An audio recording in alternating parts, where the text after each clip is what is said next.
देश की भारतीय जनता पार्टी 4.5 साल में कोई मुद्दा नहीं बना सकी, कोई ऐसी हमारी योजना में कमी नहीं निकाल सकी, कोई आंदोलन नहीं कर सकी। तो ये इस तरीके के फिजूल के मुद्दे बना करके मैं समझता हूं कि वो मुद्दे बनाने की कुचेष्टा कर रही है। लेकिन देश के प्रधानमंत्री से हम आशा नहीं करते कि इस तरीके की कोई आधारहीन बात के ऊपर वो बात करेंगे। फिर भी देखते हैं देश के प्रधानमंत्री क्या स्पीच देते हैं। सबको हमको रुचि है कि वो क्या बोलते हैं और क्या यहाँ के किसानों को दे करके जाते हैं। सबसे पहले तो मैं देश के प्रधानमंत्री आज हमारे शेखावाटी में सीकर संभाग में सीकर जिले में आ रहे हैं। मैं एक नागरिक होने के नाते उनका देश के प्रधानमंत्री का स्वागत करता हूं, अभिनंदन करता हूं कि अच्छी बात है देश के प्रधानमंत्री आ रहे हैं। लेकिन जो बात सामने आई है कि प्रधानमंत्री जी जो अशोक गहलोत जी को बहुत वरिष्ठ मुख्यमंत्री बताते हैं, अपना निजी दोस्त बताते हैं, उनसे बहुत कुछ सीखने को मिला है हमको, इस तरीके की स्पीच हमने सुने देश के प्रधानमंत्री जी का। तो आज फेडरल सिस्टम में एक स्टेट में जब उद्घाटन करने आ रहे हैं, 50% पैसा स्टेट गवर्नमेंट का लगा हुआ है और मुख्यमंत्री का 3 मिनट का स्पीच भी नहीं कराना, मैं समझता हूं कि ये इस फेडरल सिस्टम को थोड़ा सा ठीक नहीं करता है, इसको खराब करता है। मैं चाहूंगा कि देश के प्रधानमंत्री को बड़ा दिल रखना चाहिए और केंद्र और स्टेट दोनों मिलकर के ही तो योजनाएं और योजनाओं की क्रियान्विति करती है। कोई भी ऐसी योजना बता दीजिए केंद्र की जो राज्य सरकार के माध्यम से नहीं संचालित होती है या उसका लाभ जनता को नहीं मिलता है। तो ऐसे में प्रधानमंत्री जी को पूर्व की भांति हमारे मुख्यमंत्री जी को अपना समय देना चाहिए था। फिर भी मैं देश के प्रधानमंत्री जी से, जैसे मुख्यमंत्री जी ने अपनी बात कही है, मैंने कल 3 मांगे रखी हैं कि यहाँ अग्निवीर और अग्निपथ का भारी विरोध है। शेखावाटी के किसान के बेटे फौज में जाते थे, 15 साल बाद में पेंशन लेके आते थे, देश की सेवा करते थे, अपने परिवार को पालन करते थे। तो ये जो अग्निपथ योजना के तहत अग्निवीर बना रहे हैं उसको खत्म करके देश के प्रधानमंत्री को, शेखावाटी को और राजस्थान के किसानों को एक सौगात देनी चाहिए कि वापस वो हम पूर्व की भांति डिफेंस में भर्ती करेंगे। दूसरा जो वन टाइम सेटलमेंट की हम बार बार मुख्यमंत्री जी लिख रहे हैं कि किसानों का नेशनलाइज बैंकों का और केंद्रीय सहकारी बैंकों का जो कर्जा माफ नहीं हो पाया है, उसके लिए वन टाइम सेटलमेंट अगर वो का निर्देश रिजर्व बैंक को देते हैं, वित्त मंत्री को देते हैं, तो मैं समझता हूं कि जो राज्य के किसानों के इसमें हिस्से में पैसा आएगा लोन माफ करने के लिए, वो पैसा राजस्थान की सरकार देगी। ऐसा हमारे मुख्यमंत्री जी उनको चिट्ठी लिखी है, उसके ऊपर भी उनको संज्ञान करना चाहिए। तीसरी चीज मैंने कही है कि जो जनगणना हुई थी 11 से 14 के बीच में, 15 के लगभग, तो उसका आंकड़े भी जातिगत जनगणना के सार्वजनिक नहीं किए और 2021 में जनगणना होने वाली थी, वो जनगणना भी अभी तक नहीं हुई है। तो हमारी सबकी मांग है, हमारी कांग्रेस पार्टी की मांग है कि जातिगत जनगणना हो, जिससे जिस समुदाय का जितनी हिस्सेदारी हो उतनी उसकी भागीदारी सुनिश्चित की जा सके।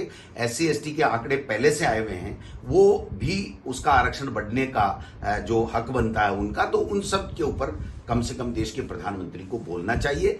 मैं समझता हूं कि देश का प्रधानमंत्री हम सबका होता है, तो ऐसे में किसानों का जो दर्द है, 3 जो कानून वो लेकर के आए थे जिससे किसान 15 महीने तक आंदोलनरत थे, तो मैं समझता हूं कि MSP के ऊपर भी बोलना चाहिए। सर, मंत्री हैं हमारे शेखावाटी में आ रहे हैं, सीकर संभाग में सीकर में आ रहे हैं, हम उनका सब स्वागत करते हैं क्योंकि वो देश के हमारे सबके प्रधानमंत्री हैं।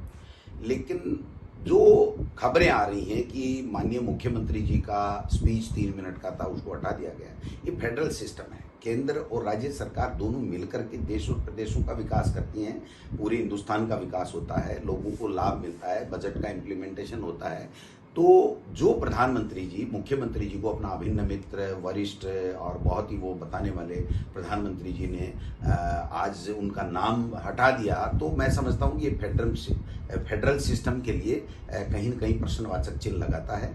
लेकिन मैं देश के प्रधानमंत्री जी से मांग करता हूं कि आज शेखावाटी में आ रहे हैं, तो एक तो जो अग्निपथ के तहत अग्निवीर लिए जा रहे हैं, इससे शेखावाटी के किसानों में और राजस्थान के किसानों में बहुत आक्रोश व्याप्त है, क्योंकि जो किसान का बेटा फौज में जा करके सीमा पे लड़ाई लड़ता था, देश की रक्षा करता था और 15 साल बाद में वो पेंशन आता था, वो सिस्टम खत्म कर दिया गया और फौज में भर्ती भी नहीं हो रही है। तो ऐसे में उनको आज अगर हम उम्मीद करते हैं कि उसके ऊपर बोल करके वो पुरानी पेंशन व्यवस्था और 15 साल की नौकरी किसान के बेटों की सुरक्षित करेंगे वापस से। दूसरा मैं कहना चाह रहा हूँ कि किसान का जो कोऑपरेटिव का, स्टेट कोऑपरेटिव का कर्जा हमने पूरा माफ कर दिया, लेकिन जो नेशनलाइज बैंक हैं और केंद्रीय सहकारी बैंक है उसका वन टाइम सेटलमेंट के लिए हमारे मुख्यमंत्री जी ने प्रधानमंत्री जी को और वित्त मंत्री को चिट्ठी लिख रखी है, अमित शाह जी को चिट्ठी लिख रखी है। हम उम्मीद करते हैं कि आज वन टाइम सेटलमेंट के तहत केंद्र रिजर्व बैंक को निर्देश दें या वित्त मंत्री को दें